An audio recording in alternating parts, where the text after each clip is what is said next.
I went to Head in the Clouds, the '88, right? Oh, that's crazy. That guy was on stage. Yeah. He was on stage. Oh, really? He was cleaning it. He was setting up the mic. Yeah, and I had sunglasses and a hat on so people didn't know. Head in the clouds.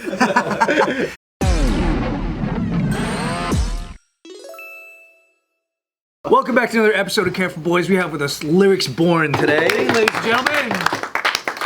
So, like, there's all this hype about your music now, but like, can you take us back to '93 when you were cutting your first record? Okay. What was it like, and what position were you in life-wise to even be able to do this? Like, Right, man. You know, first of all, the 1900s. The 1900s. What a time. Yes, I remember it well. I used to ride a horse. No, I was playing. So, yeah, okay. So basically, when I got to college, I went to UC Davis, and when I got to college, I met DJ Shadow. No way. What? Yeah. Where? Well, we were all at Davis together. Whoa, that's crazy. Center Quad. Yeah. Right. Lateef was there. That's the lyrics dude? Yeah. Okay. Yep.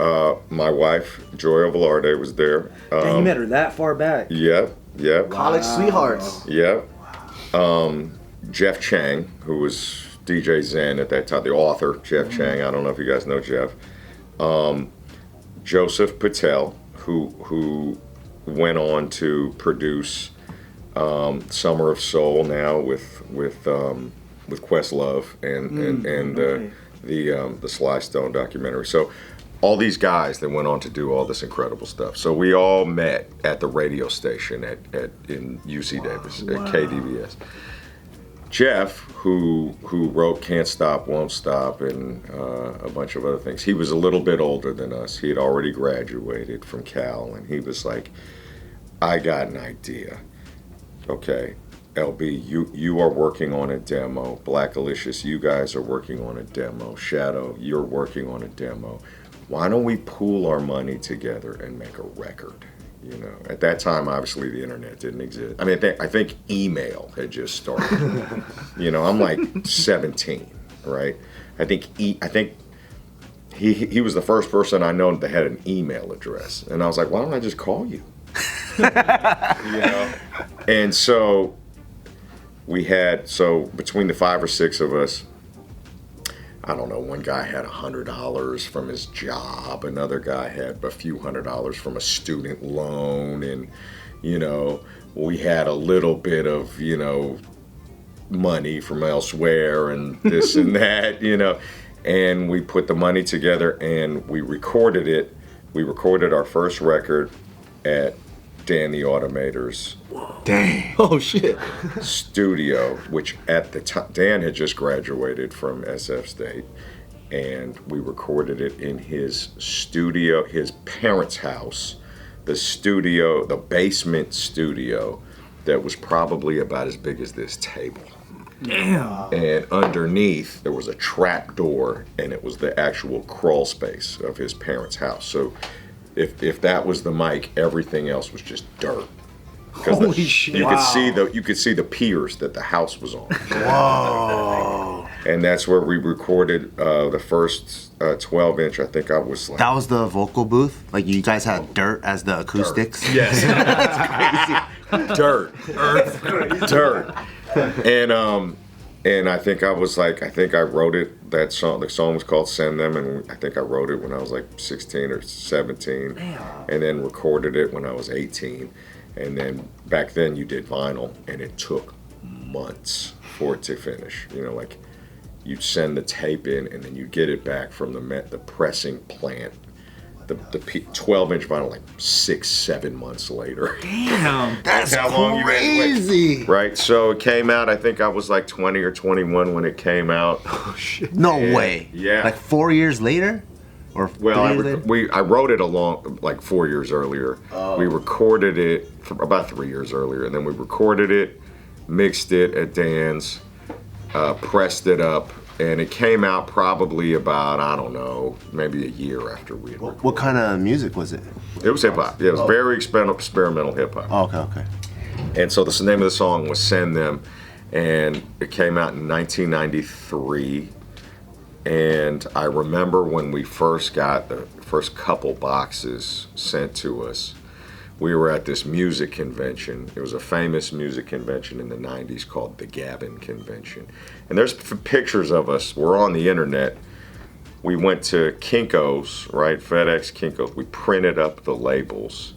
And we're sitting there on the street opening, because they came as white label, 12 inches. So blank, completely blank.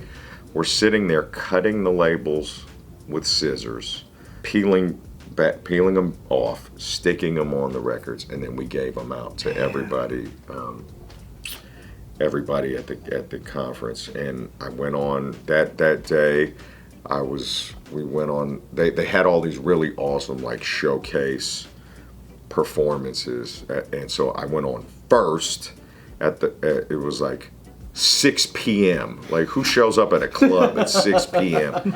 And I went on very, very first. It was me and Chief XL, and my guy Kevy Kev put us on the bill. But it was, I think, Nas, Cool G Rap, Souls of Mischief, Freestyle Fellowship, Nice. The Far Side, Dang. Apache, Curious. A lot of these guys aren't even with us anymore. That's crazy. I know I'm leaving Master A. I know I'm leaving some people out, but there were probably 30 people on that bill, and we went on very, very first, and that was it.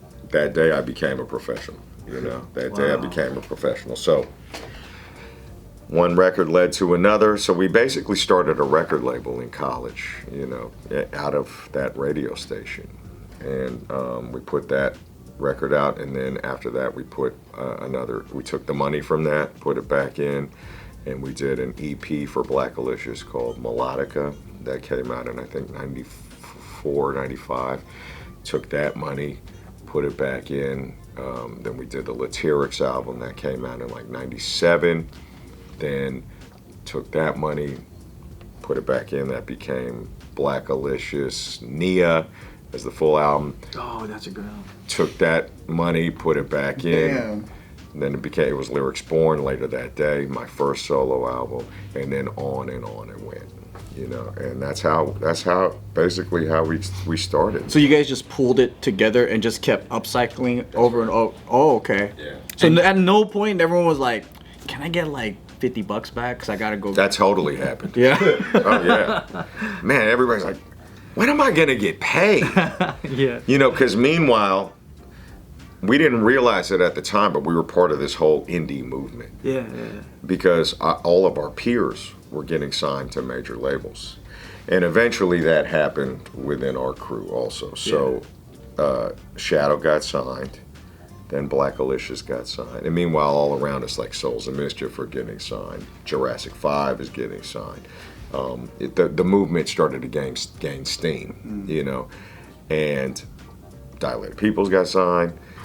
All of Hyro, Dan got signed, and it was a full-fledged movement, And meanwhile, LP and Def Jux was happening over here with Company Flow, and then Stone's Throw popped up. Suddenly there were all these independent labels, Yeah. But we were probably one of the first ones, So what's the sentiment like among a group of friends? Yeah. That different people blowing up at different times, like. I look back on that, and my undeveloped, 21, 22-year-old brain, and I think all of us were like, the fuck's going on? What about me? What I mean? Like there was that shit, and then you're in rap, so it's competitive too. Right, You know what I mean? Yeah. So, and then an interesting phenomenon started to happen when everybody started getting signed to major labels. I put out my album. I had #1 songs. I was touring the country. I'm the first solo Asian American artist to play Coachella, the first to play Kimmel, the first to play Lollapalooza, the first. I had crazy numbers. Those A&Rs that signed all of my friends, sometimes twice. Like a guy would get dropped, he'd get re-signed, you know. When we were shopping at around, and you know, I had the team, everything, you know, I had everything that you would, all the markers that you would possibly want from an artist who's ready to go to the next Yeah, level. because you're Asian, you're an A student. Still had all the right criteria. The math and the stats. What up, guys? Come join our Patreon because there's hundreds of videos dating all the way back to 2019. That's right. If you click on the link down below, you could join our Patreon, join us on the Discord, come chat with us directly, have a fun conversation. And this will help support the channel's growth and new ideas. And also tap into our closer community by joining our Discord and get the opportunity to suggest video ideas like the ones you've seen. Thank you guys. Join our Patreon, help us out. Thanks. See you Peace. guys there. Say hi to me. Those A&Rs, those same guys that signed my friends sometimes multiple times, they came to me and they said, I don't know, we're a little too hard to market. And we don't know, I don't know. Which was really, as we know, code for, bro, you're Asian. Yeah. You know? Yeah. I had one guy tell me that, straight up. He was like, I can't, what am I gonna do with this? You're Asian. Yeah. And I'm like, oh, I see what's going on. There was this invisible wall that I couldn't see because, you know, and I've shared this, and I only share this because it's true. You know, I only share this because we're in a different time now, but these are the barriers that we face. The bamboo ceiling. The bamboo ceiling. Thank you. You know, So hot. right. They didn't know how to market us before. Oh, what the hell? But the fact of the matter is, they could have just done the same thing with me that they did with they could've just plugged you everybody. in. Because we had already You're done all the work. self-sufficient already. Yes. They don't got to give you anybody. No, Yeah. we had done all the work. Meanwhile, you know, you got guys sitting here like, oh, I don't feel like recording today. Yeah. Maybe I'll put out an album next year. Maybe I won't. What You was? know? Did you have an actual rebuttal for when someone told you, I don't know how to market you? Like, what was your actual verbal response to that? The response was, you don't need to. Yeah, look at my numbers. You don't need to. I'm already doing better than a lot of the folks that you have just signed, you know. And my lawyer at the time was with a big firm. You know, I mean, they represented Ludacris, they represented Timbaland, they represent, I mean, the list goes on. And my lawyer was like, I can't figure this out. He said, I'm going through, he said, you have all the markers. The only thing that I'm deducing is if you were not Asian, I'd have a deal for you tomorrow, you know? And so finally, I came to the conclusion that I was gonna have to build the machine myself. You know, nobody was gonna come save my motherfucking ass. You know what I mean? What year was this, and how long had you been in the game by this point? This was probably 2004, 2005. So it was probably 11 years after I had made that 12-inch that I was telling you about, where we were sticking the stickers on the label. I remember having that first revelation when, like, you know, on MTV there's like music videos. Yeah. And anytime something was like featuring Neptunes, the Filipino guy's way in the back. Yeah, Chad. And Pharrell's like all up in the front. I'm like, why don't they bring that Asian dude Yeah, close? 50-50. He's always like way back there, and I'm like, He's like the I keys. see what's going on.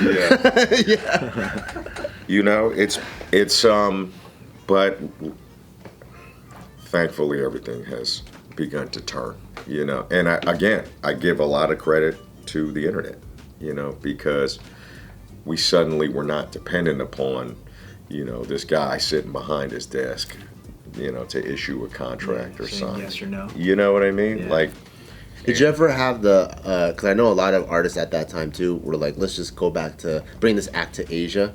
Did you ever think about doing that? I tried. You know, I tried. And They're like, you're too American.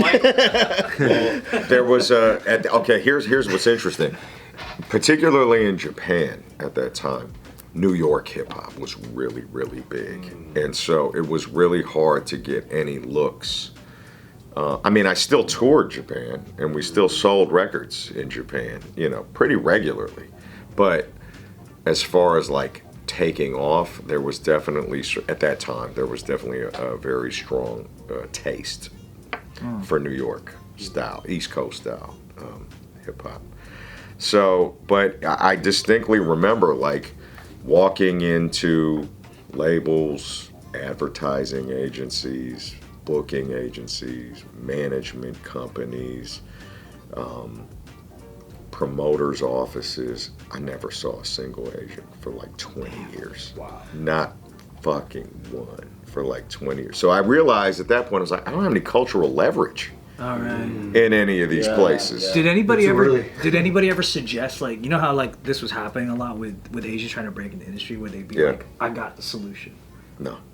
Nobody got Done. a solution. You know, like when What is people- that? They wear like sunglasses and shit to not be as Asian. Oh. Did anyone ever suggest to you like some kind of like self like betrayal, like No. you know what I mean? No.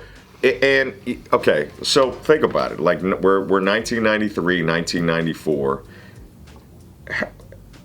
Where do I get the information, the roadmap to say, oh, that's how you become an Asian American rapper with a 30-year career in this industry? You know, where was that reference? Oh yeah, there's no Nowhere. blueprint, yeah. You know, nowhere. So I'm like, okay, I'm out here with the shovel, you know, just kind of digging a tunnel Breaking on my ground. own. Yeah. You know what I mean? And that's how it was, man.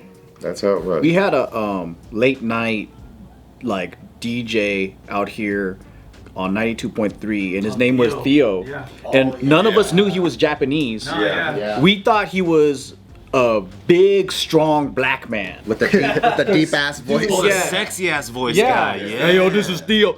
And then there were rumors like, oh, I heard he's actually not black. Oh, I heard he's Filipino. Whatever. We was featured in like Fresh Prince. He was on Moesha. Moesha. Moesha, that's what it is. But then later, article came out. He's full Japanese. Yeah. He was tight too. But see, radio's where you could have been not black because they're not listening. I mean, they're not seeing you. It's all listening. And like, damn, this DJ always shows up on time too. What the fuck? that's messed up. I remember a lot of Asians. DJs just were late. Let's get all the DJs to be Asian, dude. I remember Play commercial. That was where Asians could get in. Was music production and DJing. Behind the scenes. Yeah. Or where you weren't necessarily seen. You know? But they crushed it in that, like Hubert and all that, like, you know, music producers. All Cupid's Yeah. whole crew. Yeah. Yeah. That's cool that you never felt like pissed off about being Asian, and you were more like aware that they had the problem. Oh, I was pissed off.